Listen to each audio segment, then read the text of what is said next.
వేదికను అలంకరించిన పెద్దలు, నవ్యాంధ్రప్రదేశ్ నిర్మాత, నిత్య స్ఫూర్తి ప్రదాత, ఆంధ్రప్రదేశ్ రాష్ట్ర ముఖ్యమంత్రి వర్యులు శ్రీ నారా చంద్రబాబు నాయుడు గారు, విశిష్ట అతిథిగా ఈరోజు ఈ కార్యక్రమానికి విచ్చేసిన జాతీయ నాయకులు, ఈరోజు దేశంలో ఏ రాజకీయ నాయకుడున్నా సరే ప్రతి ఒక్కరు కూడా ఒక ఇన్స్పిరేషన్గా తీసుకోవాల్సినటువంటి వ్యక్తి minister for road transport and highways కేంద్ర మంత్రి వర్యులు నితిన్ గడ్కరీ గారు.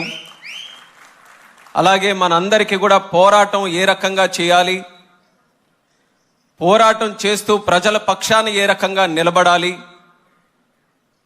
ప్రజల పక్షాన నిలబడుతూ ఆ కార్యక్రమాలని విజయవంతంగా ఎలా నడిపించాలని నిత్యం స్ఫూర్తిని అందిస్తున్నటువంటి నాయకులు ఉప ముఖ్యమంత్రి వర్యులు పవన్ కళ్యాణ్ గారు, నా సహచర మంత్రివర్యులు స్థానిక పార్లమెంటు సభ్యులు పెమ్మసాని చంద్రశేఖర్ గారు, అలాగే భూపతిరాజు శ్రీనివాసరాజు వర్మ గారు, అలాగే రాష్ట్ర మంత్రివర్యులు బీసీ జనార్దన్ రెడ్డి గారు, సత్యకుమార్ యాదవ్ గారు, వేదికను అలంకరించినటువంటి పార్లమెంటు సభ్యులు, శాసనసభ్యులు, అధికారులు, నాయకులు, ఈ యొక్క కార్యక్రమానికి విచ్చేసినటువంటి సోదరు సోదరిమణులకి, మీడియా మిత్రులకి అందరికీ కూడా నా హృదయపూర్వకమైనటువంటి నమస్కారాలు తెలియజేసుకుంటున్నాను. ఈరోజు మనందరికీ కూడా రాష్ట్రంలో ఉన్న ప్రతి ఒక్కరికి కూడా శుభదినం. నా ముందు మాట్లాడినటువంటి వ్యక్తులు కూడా చెప్పారు, అన్నదాత సుఖీభవ, పిఎం కిసాన్ సమ్మాన్ నిధి యోజన ద్వారా చేసినటువంటి బ్రహ్మాండమైనటువంటి కార్యక్రమం. కూటమి ప్రభుత్వం ఏర్పడక ముందు రైతుల దగ్గరకు వెళ్ళి ఏ హామీ అయితే ఇచ్చామో ఆ హామీ నిలబెట్టుకున్నటువంటి రోజుగా ఈరోజు రాష్ట్రంలో ఉన్నటువంటి ప్రతి రైతు ఆనందంగా ఉండే విధంగా ఆ కార్యక్రమాన్ని ఈరోజు చేయడం మనందరికీ కూడా చాలా శుభసూచకం. ఒక పక్కన ఆ కార్యక్రమం అయితే మరొక పక్కన ఆంధ్రప్రదేశ్ రాష్ట్ర అభివృద్ధికి మూలం, అలాగే ఒక ఫౌండేషన్ ఇచ్చే విధంగా ఎన్నో రోడ్స్ని ఈరోజు మనం శంకుస్థాపన చేసుకోవడం, ఒక 2 ప్రారంభోత్సవం కూడా చేసుకోవడం మరొక శుభదినంగా భావిస్తున్నాను. అయితే ఈ శుభగడియలు కేవలం నాయకులందరూ కలిసినప్పుడే కాదు, ఏ రోజైతే రాష్ట్ర ప్రజలందరూ కూడా నిర్ణయించుకొని రికార్డు స్థాయి మెజారిటీలో ఆంధ్రప్రదేశ్ రాష్ట్రంలో కూటమి ప్రభుత్వాన్ని ఏర్పాటు చేశారో ఆ రోజు నుంచి ఈ రోజు వరకు ప్రతి రోజు కూడా మనకి శుభదినమే, ప్రతి గడియ కూడా శుభ గడియలుగానే మనం అందరం కూడా ముందుకు నడిపిస్తున్నామని తెలియజేస్తున్నాను. ఎన్నో కార్యక్రమాలు ఈ గత సంవత్సరం నాటిలో ఎన్ని కష్టాలు మన రాష్ట్రానికి ఉన్నా సరే అందరి తాలూకా కలయికతో, అందులో అతి ముఖ్యమైనటువంటి కలయిక ఈరోజు దేశం గర్వించేటటువంటి నాయకులు, the most popular leader in the entire world, the prime minister of India, భారత సింహం అయినటువంటి నరేంద్ర మోదీ గారు, అలాగే మన రాష్ట్ర ముఖ్యమంత్రి వర్యులు చంద్రబాబు నాయుడు గారు, మరొక పక్కన ఉప ముఖ్యమంత్రి పవన్ కళ్యాణ్ గారు, వీళ్ళు ముగ్గురు తాలూకా కలయికలో రాష్ట్రం ఎన్ని కష్టాలు ఎదుర్కొన్నా సరే ప్రజలకి మేమున్నాం, మీ కష్టాలని తొలగించడానికి మేమందరం కూడా కృషి చేస్తున్నామని గత సంవత్సరం కాలంలో ఎన్నో అద్భుతాలు ఈరోజు రాష్ట్రంలో సృష్టించారు. అందులో ఈరోజు రోడ్స్ తాలూకా విషయం చూసుకుంటే గత 5 సంవత్సరాలు చాలా కోల్పోయాం. భారతదేశం ఏ రకంగా అభివృద్ధి చెందిందో ఇప్పుడే మనం మాట్లాడుకున్నాం. సుమారు 12 కిలోమీటర్లు ఒక రోజు హైవేలు దేశంలో నిర్మించబడుతుంటే 10 సంవత్సరాలు నితిన్ గడ్కరీ గారు ఆ శాఖని ముందుకు నడిపించిన తర్వాత సుమారు 30 కిలోమీటర్లు ప్రతి రోజు కూడా హైవేస్ నిర్మించే స్థాయికి తీసుకొని వెళ్ళారు. 53,000 కోట్లు 2014లో రోడ్ ట్రాన్స్పోర్ట్ తాలూకా బడ్జెట్ ఉంటే దాన్ని 6 రెట్లు పెంచి సుమారు 3 లక్షల కోట్ల రూపాయల బడ్జెట్ వరకు తీసుకొని వెళ్ళినటువంటి నాయకుడు మన నితిన్ గడ్కరీ గారు. దాని తాలూకా ఫలితం దేశంలో ఉన్నటువంటి ప్రతి రాష్ట్రం కూడా పొందింది. కానీ మన దురదృష్టం, సరైన నాయకత్వం ఇక్కడ పెట్టుకోలేక విధ్వంసకరమైనటువంటి పరిపాలన, ఒక నీచ సంస్కృతి కలిగినటువంటి ఒక రాజకీయ శక్తులు ఇక్కడ ఉండడం వల్ల రాష్ట్రంలో మాత్రం ఏమాత్రం మనం అభివృద్ధి చేసుకోలేకపోయాం. కానీ ఇప్పటికైనా ఒక శక్తిగా ఏర్పడినటువంటి ఈ కూటమి ప్రభుత్వం మళ్ళీ ప్రతి ఒక్క విషయం మీద కూడా దృష్టి పెట్టి కేంద్ర ప్రభుత్వం తాలూకా సంపూర్ణ సహకారంతో ప్రతి ఒక్క ప్రాజెక్టును కూడా ముందుకు నడిపించే స్థాయిలో నడిపిస్తున్నాం. ఒకప్పుడు పోలవరం జరుగుతుందా లేదా అన్నటువంటి అనుమానం ఉండేది. అటువంటి పోలవరంకి కూడా కేంద్ర ప్రభుత్వం తాలూకా సహకారంతో 12,000 కోట్ల రూపాయలు శాంక్షన్ చేసినటువంటి ఘనత మన డబుల్ ఇంజిన్ సర్కార్కి దక్కిందని తెలియజేస్తున్నాను. అలాగే విశాఖపట్నం స్టీల్ ప్లాంట్, విశాఖ ఉక్కు ఆంధ్రుల హక్కు అని ఎంతో మంది పోరాటం చేసి ప్రాణత్యాగం చేసినటువంటి రోజులున్నాయి.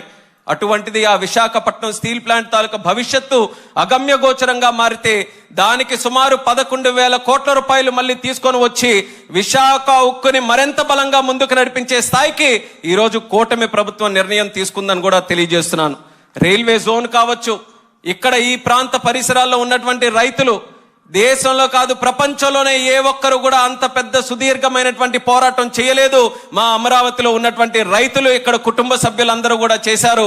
మరొక్కసారి మీకు సెల్యూట్ చేస్తున్నాను.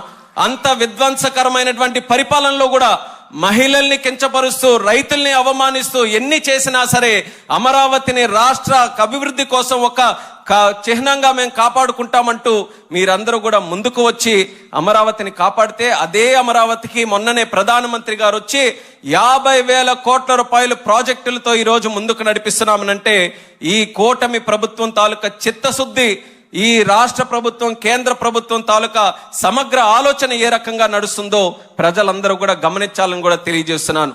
ప్రజలు ముఖ్యంగా గమనించాల్సినటువంటిది, ఆ రోజు చేయలేంది ఈ రోజు ఎందుకు చేస్తున్నాం? నాయకత్వంలో వచ్చినటువంటి మార్పు. మనకున్నటువంటి నాయకత్వం ప్రజల కోసం ఆలోచించే నాయకత్వం, రాష్ట్రం కోసం, రాష్ట్ర భవిష్యత్తు గురించి ఆలోచించే నాయకత్వం, రేపు రాబోయే తరం గురించి ఆలోచించే నాయకత్వం. అందుకనే ఒక పక్కన మీరు చూస్తున్నటువంటి నాయకుడు ఈరోజు బండి తీస్తే మామిడికాయలు దొరికితే మామిడికాయలు తొక్కుకుంటూ వెళ్తున్నాడు, మామిడికాయలు దొరకకపోతే తలకాయలు దొరికితే తలకాయలు తొక్కుకుంటూ వెళ్తున్నాడు. ఆంధ్రప్రదేశ్ రాష్ట్ర భవిష్యత్తును తొక్కుకుంటూ వెళ్తున్నాడు. ఎక్కడ మంచి పని జరుగుతుందనంటే ఆ మంచి పని ఎలా జరగకుండా చేయాలని ఆలోచిస్తున్నాడు. మరొక పక్కన మనకున్నటువంటి నాయకత్వం అందరినీ కూడా కలుపుకొని తీసుకొని వెళ్తూ ఆంధ్రప్రదేశ్ రాష్ట్రమే కాదు, తెలుగు వాళ్ళు ఎక్కడ ఉన్నా, ప్రపంచంలో ఏ మూల ఉన్నా సరే అందరికీ కూడా మన ప్రభుత్వం సహకరిస్తూ ముందుకు నడిపించాలని ఒక గొప్ప ఆలోచనతో చేస్తున్నటువంటి ఈ కార్యక్రమం నిరంతరం కూడా కొనసాగాలి.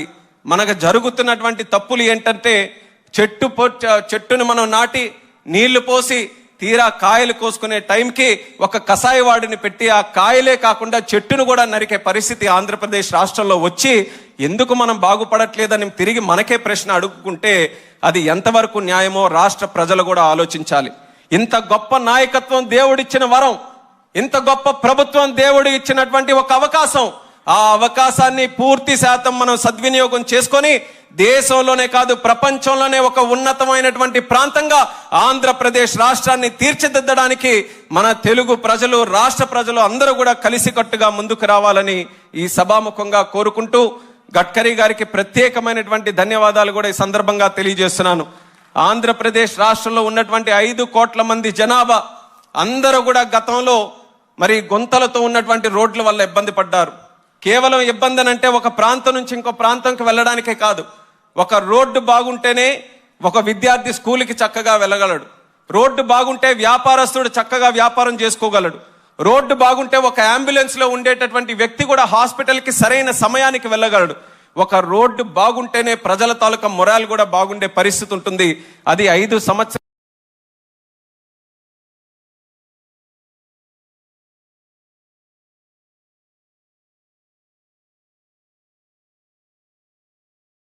దెబ్బతిన్న తర్వాత యుద్ధ ప్రాతిపదికన రోడ్డు ప్రాజెక్ట్స్ అన్ని కూడా మన రాష్ట్రంలో మనం తీసుకొని ఇప్పుడే రివ్యూ మీటింగ్ కూడా పెడితే 28 ప్రాజెక్టులు, 28 ప్రాజెక్టులకి తాలూకా ఖర్చు 83,000 కోట్లు.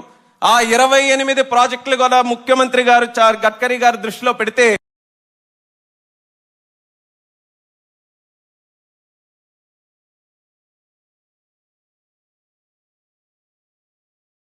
ఏ ఒక్క ప్రాజెక్టుకి కూడా నో అనకుండా ఏ రకంగా అది పూర్తి చేయాలో మంచి సలహాలతో ముందుకు వచ్చేటటువంటి వ్యక్తి గడ్కరీ గారు. ఆ రకమైనటువంటి పాజిటివ్ అప్రోచ్తో వచ్చినందుకు ప్రత్యేకంగా నేను ఆయనకు కూడా ఈ రాష్ట్రం తరపున ధన్యవాదాలు తెలియజేసుకుంటున్నాను. మీ అందరికీ కూడా తెలుసు, P4 ప్రోగ్రామ్ ని మన చంద్రబాబు నాయుడు గారు ఒక ఇన్స్పిరేషనల్ ప్రోగ్రామ్ గా తయారు చేశారు. Public private people partnership. P4 programme ఎలాగుందో అలాగే P4 మినిస్టర్ మన గడ్కరీ గారు. P4 అనంటే పాజిటివ్ మినిస్టర్, ప్రోయాక్టివ్ మినిస్టర్, అలాగే మనకందరికీ కూడా ప్రాక్టికల్ అప్రోచ్తో నడిచే మినిస్టర్. పాజిటివ్, ప్రోయాక్టివ్, ప్రాక్టికాలిటీతో పాటు 4వ P పీస్ఫుల్ మినిస్టర్. ఎప్పుడు కూడా ఆయన ఎవరి మీద అరిచేది ఉండదు, ఎవరి మీద ఆగ్రహం అయ్యేది ఉండదు. కేవలం వాళ్ళ పార్టీ అనో లేకపోతే వాళ్ళకి చెందినటువంటి నాయకులనే కాదు, ప్రతిపక్షం వాడు వచ్చినా సరే వాడిని గౌరవించుకొని ఆ విషయం ఏంటో తెలిసి ఆ విషయం నేను ఎలా పరిష్కరించగలనని ఆలోచించేటటువంటి మంత్రి మన నితిన్ గడ్కరీ గారు అన్నది మరొకసారి గర్వంగా ఈ సందర్భంగా తెలియజేస్తున్నాను. गडकरी जी, मैं 2014 में एमपी बना था. बहुत ही कम उम्र में मैं बन गया था हमारे चंद्रबाबू नायडू जी के आशीर्वाद से. और 10 साल में मैं काफी बार कई मंत्रियों के पास गया, बट ऐसा कहीं पे भी एनर्जी, इतना पॉजिटिव एनर्जी कोई भी मंत्री के पास मुझे नहीं मिला. जब मैं आपके पास आता था तो ऐसा लगता था कि कहीं ऐसे मंदिर के पास ही आ गया हूं. सब लोग आते थे अपने अपने मांगे रख के, और सब वापस जब जाते थे जैसे कोई वेंकन्ना मंदिर के पास जाए और खुशी से जाते हैं, उसी तरह आपके पास आके वो सब जाते थे. और 10 साल में ये देखता रहा. और जब मुझे मंत्री बनने का एक अवसर मिला, फिर भी हमारे ब्लेसिंग्स हमारे चंद्रबाबू नायडू जी के, तो मेरे को एमपी के सारे चीजें मेरे को पता थे, पर मंत्री का कुछ पता नहीं था. और मंत्री बनने के बाद एक तो सिविल एविएशन मिला, और मेरा 10 साल का एमपी का टाइम में ऐसा गुजरा कि मैं कभी सिविल एविएशन मिनिस्टर के पास ही नहीं गया. तो मुझे पता नहीं होता था कि डिपार्टमेंट में भी कैसा होगा, डिपार्टमेंट कैसे चलाएंगे और क्या चीजें होंगे. और शुरू के दिन से ही ऐसा होता था कि सारे देश के जितने भी एमपीस रहते थे, क्योंकि जिस तरह से एविएशन में भी विस्तार हुआ, जिस तरह से बढ़ोतरी हमें देखने को मिला देश में भी, तो उसी तरह लोग जब मेरे पास आते थे तो मैं काफी कंफ्यूज रहता था कि कैसे संभालें. तब मैंने एक सोच में एक साथ मैं आगे चला कि जिस तरह हमने देखा कि गडकरी जी वो मंत्रालय चलाते हैं, जिस तरह लोगों को खुश रखते हैं, एमपीओ के सारे चीजों को वो ध्यान में रखते हुए काम करते हैं, उनको इंस्पिरेशन लेके हम काम करेंगे. और मैं कह सकता हूं सर गर्व के साथ, पिछले 1 साल में आपको ही इंस्पिरेशन लेके मैंने काम किया है. और मुझे कई बार मेरे को सुनने को मिला है कि सर आप गडकरी जी जैसे काम कर रहे हैं, तो वो मेरे लिए बहुत सौभाग्य की बात है. और उसी तरह आगे चलते हुए भी आपको आपके मार्गदर्शन में, क्योंकि లాజిస్టిక్స్ విషయంలో ఈ ఆంధ్రప్రదేశ్ రాష్ట్రం ఒక హబ్ గా తయారు చేయాలని చంద్రబాబు నాయుడు గారి తాలూకు ఆలోచన. లాజిస్టిక్స్ లో రోడ్స్ గానీ, రైల్వేస్ గానీ, ఎయిర్పోర్ట్స్ గానీ, పోర్ట్స్ గానీ, అందులో ఎయిర్పోర్ట్స్ తాలూకా విస్తరణ కూడా ఈ రోజు రాష్ట్రంలో, దేశంలో అతి ముఖ్యమైనటువంటి కార్యక్రమంగా నరేంద్ర మోదీ గారు ముందుకు నడిపిస్తున్నారు. గత 10 సంవత్సరాల్లో భారతదేశంలో ఏవియేషన్ చూసినటువంటి గ్రోత్ ఏ దేశంలో ఎక్కడ కూడా చూడలేదు. భారతదేశంలో 74 ఎయిర్పోర్ట్లు 2014లో ఉంటే ఈ రోజుకి 162 ఎయిర్పోర్ట్లు అయ్యాయి. నేను మంత్రి అయినటువంటి సంవత్సర కాలంలోనే 8 కొత్త ఎయిర్పోర్ట్లు మనం లాంచ్ చేశాం. ఆ రోజు 2014లో ఎంతమంది ప్రయాణికులు ఉండేవారో దానికి 2 ప్రయాణికులు ఈ రోజు మన భారతదేశంలో తిరుగుతూ ఉన్నారు. అలాగే మనం చూసుకుంటే ఎయిర్ క్రాఫ్ట్ల తాలూకా సంఖ్య కూడా ఈ రోజు డబుల్ అయ్యింది. ఆ విజన్తోనే ఈ రోజు చంద్రబాబు నాయుడు గారు ఒక లాజిస్టిక్స్ హబ్లో మన ఆంధ్రప్రదేశ్లో ఉన్న ఎయిర్పోర్ట్లు కూడా మనం పెంచాలి, రోడ్డు నెట్వర్క్ విస్తృత చేయాలి. మనకి ఏదైతే తీర ప్రాంతం ఉందో అందులో ఉన్నటువంటి పోర్టులను కూడా మనం సద్వినియోగం చేసుకొని గేట్వే ఆఫ్ ఇండియా లాగే మన ఆంధ్రప్రదేశ్ రాష్ట్రాన్ని మనం తయారు చేయాలని ఒక మంచి ప్రణాళికాబద్ధంగా ఆయన అడుగులు ముందుకు వేయడం జరుగుతుంది. రాష్ట్ర ప్రజలకి మరొక్కసారి సభాముఖంగా తెలియజేసుకుంటున్నాను, విధ్వంసం చేయడం, చెట్టులు నరకడం, తలకాయల మీద కార్లు నడిపించేయడం, ఇవన్నీ కూడా చాలా సునాయాసంగా చేసేటటువంటి పనులు.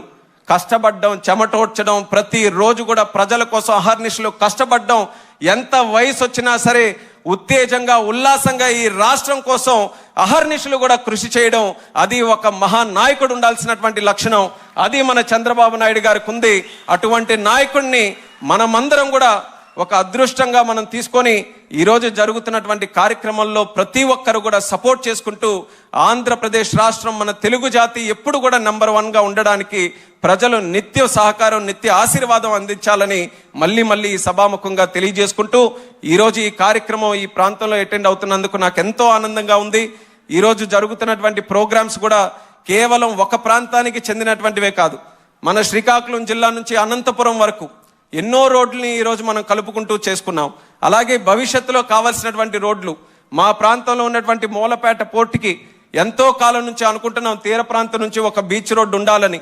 చంద్రబాబు నాయుడు గారు 10 సంవత్సరాల క్రితమే ఆలోచించారు, కానీ అవకాశం రాలేదు. అటువంటి రోడ్డులకి కూడా ఈరోజు డిపిఆర్లతో ముందుకు నడిపించి మనకి అతి శరవేగంగా ఈ ప్రాజెక్టులన్నీ కూడా పూర్తి చేసే విధంగా కేంద్ర ప్రభుత్వం, గడ్కరీ గారు అందరూ కూడా సహకరిస్తున్నారు. ఒక మంచి పాజిటివ్ అప్రోచ్తో ఈ యొక్క ఎన్డీఏ కూటమి ప్రభుత్వం ముందుకు నడుస్తుంది. దానికి ఆశీర్వదిస్తున్నటువంటి ప్రతి ఒక్కరికి కూడా మరొకసారి ధన్యవాదాలు తెలియజేసుకుంటూ మీ అందరి దగ్గర సెలవు తీసుకుంటున్నాను. జై హింద్, జై జన్మభూమి.